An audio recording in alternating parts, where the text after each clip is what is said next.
ফজরের নামাজ না পড়ে তোমরা যারা ঘুমাও, আমারে মাফ কইরো, আমি তোমাগরে একটা শক্ত কথা বলি, মাফ। যাদের কপালে ফজরের নামাজের সেজদা নাই, তোমরা সব বাবারা ভাইরা রাস্তার কুত্তার লগে তোমারে মিলাইয়া দেখো, কুত্তার লগে তোমার কোনো পার্থক্য আছে কিনা। সোজা কথা, কুত্তার সাথে মিলাই দেখো, কুত্তার লগে, কুত্তার লগে।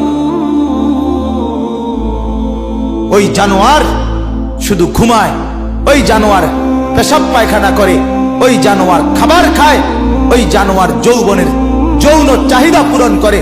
তুমি জানোয়ার একই রকম। ওই জানোয়ার সেজদা ছাড়া জাগলো, তুমি জানোয়ারও সেজদা ছাড়া জাগলা। যদি বিবেক থাকে, লজ্জা থাকে, যদি মার দুধ খেয়ে থাকো, যদি মুসলমানের বাচ্চা হয়ে থাকো, যদি ইমানের রক্ত থাকে, ইমানের বিন্দু থাকে, তো যদি কানে আজান শুনে থাকো, আল্লাহর হস্তে নামাজ পড়ো। বলো ইনশাআল্লাহ।